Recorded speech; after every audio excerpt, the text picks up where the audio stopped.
Hi again, Doug here from X-Frames FPV, and today we've got an exciting video for you.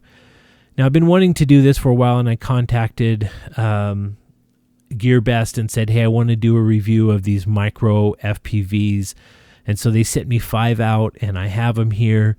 I don't have all the batteries and all that on the table because for the most part, they all come with 2 batteries, except this one does not. This only has 1. And the JJ Pro only has 1. They all come with 2 sets of props, except for the Smart 100 comes actually with 5 sets of props, which is great. And so I've got some sticky notes here that I'm going to be looking at to kind of give you the information on them. So let's start here first off. This is the Tiny QX90, and this has an F3 flight controller.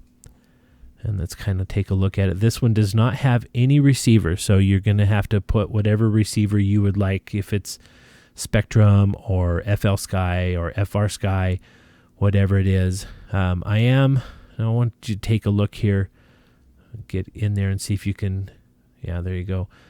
I'm going to try to seat this motor down in here a little bit further so that it's actually touching this open in this bottom casing here. And the reason is these motors are really susceptible to the bottom plate removing from the can, and so that happens in a crash, pushing down upon the prop.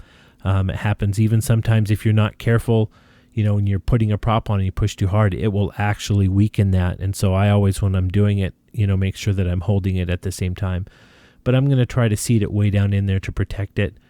And especially on this one, you'll notice how that's as far down as I could get those props, and they're sitting really high. And anybody who's run these brushed will tell you that is a problem. So other than that, it's a really well laid out design, relatively strong. And these don't need to be as strong as far as flex as our brushless ones, because there's not as much force put on them. One thing that I would tell you too, when you get these, check them over. One thing you want to make sure and you line up all the motors so that they're all straight. Sometimes you'll get them and they'll be kind of really angled like that, and so you want to make sure they're all straight.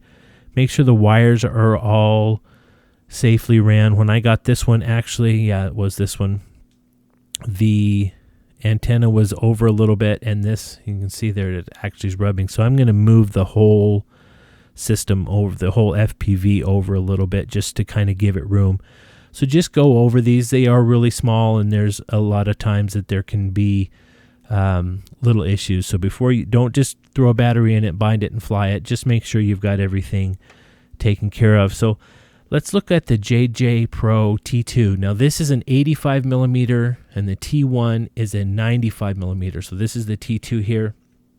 The specs, it's a 40 channel VTX, NOS 32, and this has the Spectrum receiver. And you can see what they did here, which is what I'm going to do on the other one. They have those motors seated all the way in to the bottom. And on top of that, you can see how nice and tight I was able to get the props in. So that's going to help in a crash. So already there's an advantage here on this one. As far as flex, there's even less flex on this one. But you can see what I was talking about, these motors. This is the way you're going to get them a lot of times, and so just, you need to straighten them out. But other than that, this is a really well laid out. It's nice that it has race band and built-in receiver, and everything's just housed right in there. So let's go on to this next one here. This is the LT105. This one, I believe, let me see here. Yeah, this has, I'll go over the specs on this one. This has an F3 flight controller. This has FR Sky receiver. You can get the Spectrum in it as well. You can choose. It's a 32 channel VTX, and it's running either PPM or S-Bus. And this one's really nice as well. More of a design of what we would see in the race quad industry.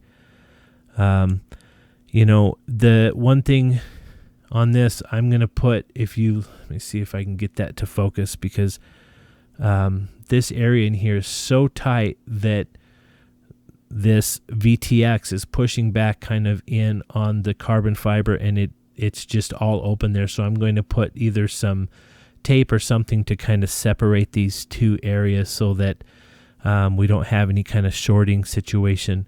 And so that's one of those things, like I said, talking about making sure that everything is nice and tucked in and it's ran the way it should be, and that we're not going to have any issues before we just bind the thing up and try to fly it, right? But I really like this one. Has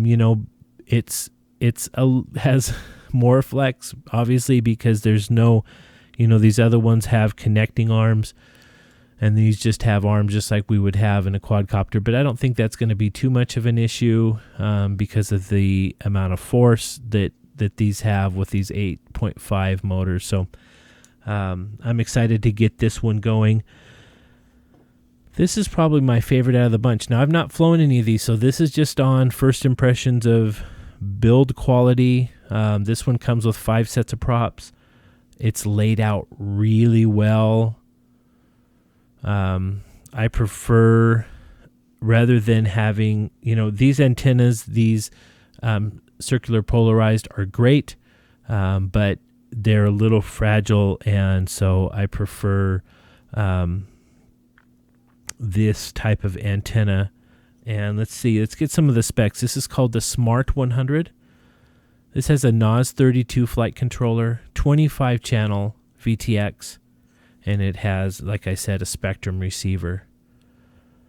And this one's quite a bit stiffer than the LT105. So, and then on the bottom, you can see it's got some nice foam for your LiPo, and these really good surrounds. Now, they have them on the LT105 as well, but they're not as protective, and they're not as seated in as well.